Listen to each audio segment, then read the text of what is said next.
తెలియజేస్తా ఉన్నాం. సార్ మల్లికార్జున్ గారు, అంటే ఎంత % రిజర్వేషన్ కావాలని కోరుకుంటున్నారు? డిమాండ్ ఏంటి? అంటే ఇక్కడ పర్సంటేజ్ అనేది కులగణన జరగాలి, వారి వారి వాటా వారికి రావాల్సిందే.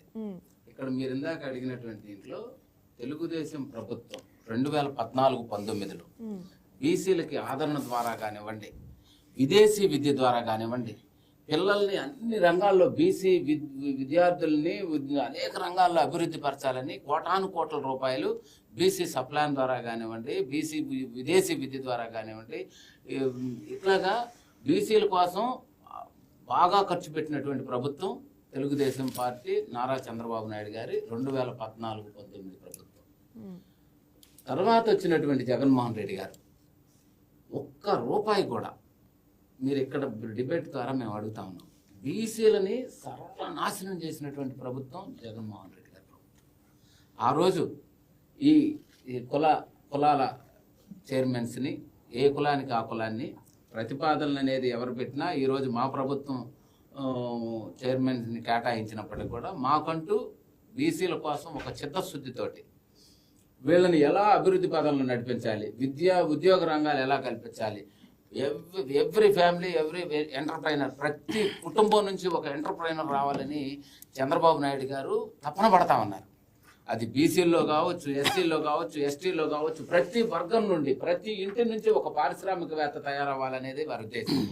P4 విధానాన్ని పెట్టి బాగా వెనుకబడినటువంటి వాళ్ళకి P4 ద్వారా ఆర్థిక స్వావలంబననిస్తూ పూర్తిగా భరోసానిచ్చి ఆ లోకల్గా ఉండేటువంటి ఒక అడాప్ట్ చేసుకోవడం ఒక వ్యక్తి, దాన్ని పబ్లిక్ ద్వారా వాళ్ళని P4 పద్ధతిలో కుటుంబాన్ని అడాప్ట్ చేసుకొని పూర్తిగా ఆ కుటుంబాన్ని ఆదుకునేటువంటి విధానాన్ని తీసుకొచ్చింది నారా చంద్రబాబు నాయుడు గారు. ఇవాళ ఒక విధంగా చెప్పాలి అని అంటే తెలుగుదేశం పార్టీ బీసీల పార్టీ అని అనటానికి పూర్తి స్థాయిలో ఇవాళ ఎంత బీసీలకు అవసరమో, మొన్న ప్రభుత్వం వచ్చిన వెంటనే బీసీ కార్పొరేషన్ లోన్లన్నింటినీ రిలీజ్ చేయాలని చెప్పేసి గ్రౌండ్ చేశారు.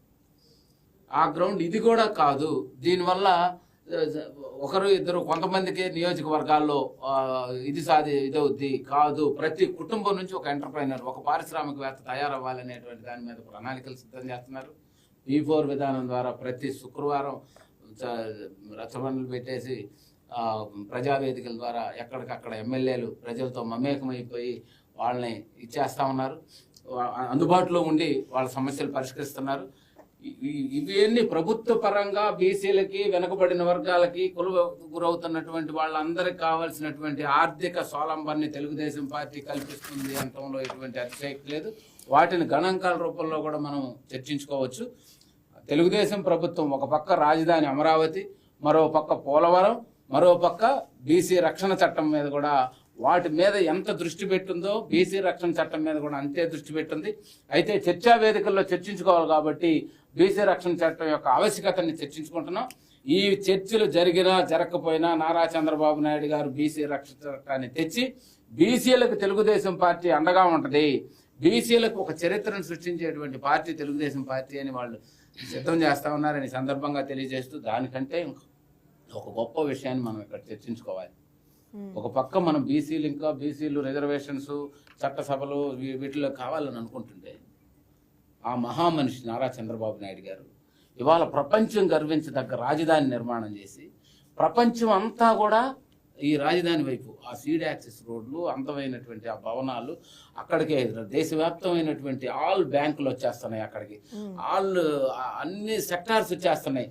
అసలు ఒక ప్రమాణికం కలిగినటువంటి గొప్ప రాజధాని తయారు చేస్తుంటే అభినందించాల్సినటువంటి ప్రతిపక్షాలు కానీ, గత ప్రభుత్వాలు కానీ దాన్ని చూస్తూ ఇది ఏం ఇచ్చేస్తున్నారు, మనం చేయలేకపోతున్నామే, చేసేదాన్ని అభినందించాలనేది పోయి ఈ పిచ్చి మాటల ద్వారా వచ్చేటువంటి సంస్థల్ని బెదిరింపు ద్వారాల్లో వీళ్ళు డైవర్షన్ పాలిటిక్స్ చేయడం చాలా దుర్మార్గం. ఇవాళ బీసీ రక్షణ చట్టం కంటే అసలు రాష్ట్ర అభివృద్ధికే అడ్డుపడతామన్నారు వీళ్ళు. రేపు ఈ బీసీ రక్షణ చట్టాన్ని చంద్రబాబు నాయుడు గారు తెస్తుంటే ఎట్లాగో ఆ ప్రతిపక్షం లేదు కాబట్టి మా నమ్మకం మాకుంది, కానీ ఉంటే వాళ్ళు దాన్ని కూడా రానివ్వరు. ఏది ఏమైనప్పటికీ కూడా ఇవాళ బీసీలకి, విద్యార్థులకి, బీసీల కుటుంబాలకి అనేక రకాలైనటువంటి ఉపాధిని కల్పిస్తున్నారు. డ్రిప్ మైక్రో ఇరిగేషన్ని అభివృద్ధి పరుస్తున్నారు. అదేవిధంగా ఇవాళ గొర్రెల పెంపకందారులకి ప్రత్యేకమైనటువంటి షెడ్లు ఇవి ఇస్తా ఉన్నారు. ఏ స్కీమ్కి ఆ స్కీమ్ జరుగుతూ ఉన్నాయి. ఇంకా బీసీల కోసం మళ్ళా పూర్వ వైభవాన్ని నారా చంద్రబాబు